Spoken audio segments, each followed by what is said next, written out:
Let's get right into it. Number 9. Your loved ones are mortal. You're sitting there, watching your mom make her famous chocolate chip cookies. She's humming that same tune she always hums, and everything feels perfect. Then suddenly, your brain reminds you that one day, she won't be around to make those cookies anymore. This happens to everyone. Your brain has this habit of playing what if at the worst possible moments. You could be watching your dog chase his tail, then your brain hits you with, remember dogs only live about 13 years? Or you're helping your grandpa with his crossword puzzle, and your brain reminds you to remember this moment. Scientists call this anticipatory grief. It's your brain preparing you for loss by making you rehearse it. These thoughts often hit hardest when everything is going great. You're at a family barbecue, everyone's laughing, the weather's perfect. Then your brain whispers that it won't last forever. But this thinking shows how much you love someone. You only worry about losing things that matter to you. Nobody lies awake at night worrying about losing their junk mail. You might suddenly wonder if you'll remember exactly what your dad's laugh sounds like in 20 years, or catch yourself trying to memorize the exact way your little sister scrunches her nose. Your brain becomes an emotional photographer, capturing moments it's afraid might slip away. Number 8. The conversation loop. You're lying in bed at 3 a.m. trying to sleep, when suddenly your brain decides to remind you of that awkward thing you said at Dave's party 7 years ago. Just like that, you're reliving every excruciating detail of that moment. Your face gets hot. Even though it happened years ago, your stomach starts doing backflips, like you're right back there in that moment. When you have these cringy flashbacks, your brain lights up in the same areas as if you were experiencing physical pain. That's right, remembering that time you called your teacher mom in high school literally hurts. The more you try not to think about these moments, the more your brain fixates on them. Scientists found that people with social anxiety can get stuck in these loops for hours. Their brains become like that friend who won't stop bringing up embarrassing memories. These memories often feel way worse to you than they actually were. Your brain distorts these memories over time, making them seem more catastrophic. That time you stumbled over your words during a presentation, your brain remembers it like you projectile vomited on the CEO while screaming company secrets. Your brain saves these cringy moments specifically for when you're trying to sleep, because that's when your mind isn't occupied with other tasks. Even that super confident person you know is probably lying in bed right now, reliving that time they waved back at someone who was actually waving to the person behind them. Number 7. Someone you know is evil. That friendly neighbor who always waves hello? The coworker who keeps to themselves? Your seemingly normal relative? Statistically speaking, someone you know right now is capable of truly horrific things, not the obvious ones with anger issues or who are mean to waiters, the ones who blend in perfectly. Ted Bundy's co-workers described him as charming and helpful. He volunteered at a suicide prevention hotline, helping people through their darkest moments. Meanwhile, he was committing unspeakable crimes. Studies show that about 1 in 100 people have psychopathic traits. In an average office of 100 people, one of your co-workers might be wired differently. They might look completely normal and even excel at their job, but inside their head, the usual rules of empathy and morality don't apply. Many of them end up in positions of power. CEOs are 4 times more likely to have psychopathic traits than the average person. They're often charming, confident, and skilled at manipulation. You might have caught someone in a brief moment when they thought no one was looking. That split-second glimpse of something different,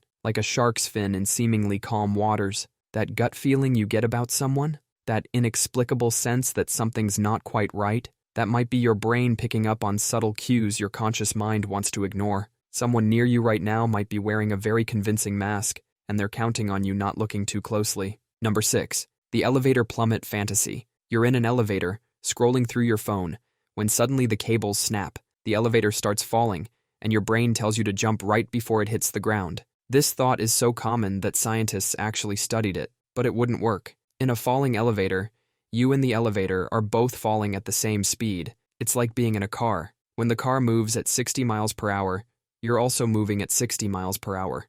So when you try to jump, you're already moving at whatever speed the elevator is falling. When you jump, you can only add about 2 to 3 miles per hour to your upward speed. That's like trying to stop a freight train by throwing a marshmallow at it. Even if you timed your jump perfectly, you'd still hit the ceiling of the elevator when it stops. The elevator hits the ground and stops instantly, but you're still moving downward at 97 to 98 miles per hour.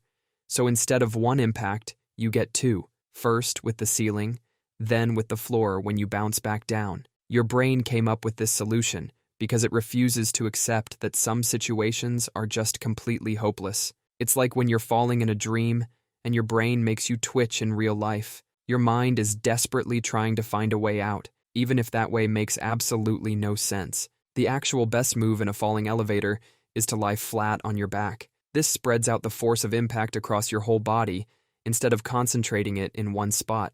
Number 5. You're the villain in someone's story. Right now, somewhere out there, someone is telling a story about you. And in their version, you're not the hero. You're the bad guy. Maybe it's that person you ghosted 3 years ago. To you, it was just awkward timing. You were dealing with stuff and didn't know how to explain. But in their story, you're the heartless monster who disappeared without a trace. Or maybe it's that coworker you got promoted over. In your story, you worked hard and earned it fair and square. But in their version, you're the scheming office villain who played politics to climb the ladder. Remember that time you cut someone off in traffic? To you, it was because you were rushing your sick dog to the vet. But to them, you're that jerk who almost caused an accident and ruined their day. We all see ourselves as the main character in our own story. But life isn't a single-player game. We're all NPCs in someone else's story. And sometimes we're the boss battle they have to overcome. The more convinced you are that you've never been anyone's villain, the more likely it is that you actually are. Because the best villains never think they're the bad guy. They always have a reason, a justification for everything they do, just like you do. Somewhere out there, someone is telling their friends about that awful person they met once, and that person is you. Number 4. The self-sabotage urge. You're sitting in a job interview, everything's going perfectly. You're nailing every question like you wrote them yourself. The interviewer is practically ready to hire you on the spot. Then suddenly, this tiny voice in your head whispers, "Tell them about that time you got fired from McDonald's for starting a food fight," or "You're on a perfect date." The conversation is flowing. You're both laughing. There's definitely a spark. Then that same voice tells you, "You should definitely tell them about your collection of taxidermied squirrels." This is the self-sabotage urge, and it's like having a tiny demon on your shoulder whose only job is to make you mess up good things. It's that weird impulse to text your ex when your new relationship is going great, or the urge to quit your job right after getting a promotion. Scientists think this happens because our brains are actually scared of things going too well. It's like when you're playing a video game and everything's suspiciously perfect. Your brain decides to create the disaster itself, just to get it over with. It's your mind saying, "This is too good to be true. Let's ruin it before it ruins us." This urge gets stronger the better things are going.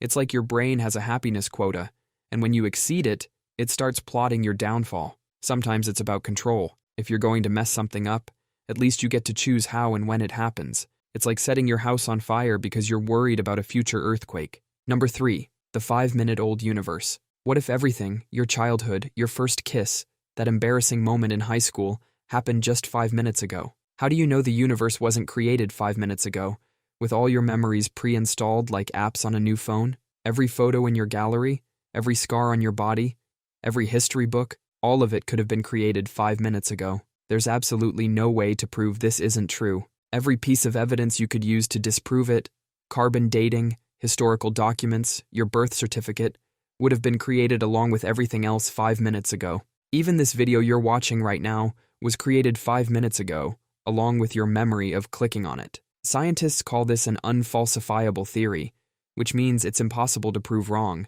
It's like trying to prove you're not in a dream right now. Any evidence you could use might just be part of the dream. That best friend you've known since kindergarten? You met them 5 minutes ago. That person you've been dating for years? 5 minutes. Your own parents? 5 minutes. Sure, you have memories of all these relationships, but they're just part of your downloaded backstory. Maybe you've only been alive for 5 minutes. Number 2. The mind's prison. You've never actually left your brain. Everything you've ever experienced, that first kiss, your favorite meal, that time you stubbed your toe, it's all just electrical signals interpreted by a chunk of meat floating in darkness. It's like being stuck in a dark room with only 5 tiny windows, your senses, to tell you what's going on outside. Your eyes can only see a tiny fraction of light that exists. Your ears miss most sounds. There could be an entire universe of stuff happening right now that you'll never know about because your brain didn't evolve the equipment to detect it. You can never truly know if what you're experiencing is real. Maybe the color red you see is completely different from the red everyone else sees. There's literally no way to check. You're stuck in your own personal version of reality, forever. Your brain makes up a lot of what you think you're experiencing. It fills in blind spots, predicts what's about to happen, and sometimes straight up lies to you to make sense of things. That dress that broke the internet, blue and black, or white and gold, that was your brain trying its best to guess what color it was seeing and getting it completely wrong. You're not just in your room, you're in the ultimate prison, and you've been there since the day you were born. Number 1. The puppet master. Scientists have found that your brain makes decisions before you're even aware of them. They can actually predict what choice you're going to make, up to 10 seconds before you think you've made the decision. It's like watching a movie where you think the main character is making choices, but the ending was already written. It's like there's another you hiding in your brain, occasionally reaching out to remind you that you're not completely in charge. It's also been found that people with certain brain injuries sometimes develop what's called alien hand syndrome. Their hand moves on its own, grabbing things, even trying to strangle them while they sleep. The person is fully conscious but has no control over what their hand is doing. It's like their body has been hijacked by an invisible puppeteer. That song you can't get out of your head, that craving for fast food after seeing an ad, that political opinion you're so sure about. Are these really your thoughts, or were they planted there by something else? Some philosophers argue that free will is just an illusion. Even this video you're watching right now, you might think you chose to click on it. But you were guided here by an algorithm that knows you better than you know yourself. That's all for today. I'll be making similar videos in the future. Subscribe to see them.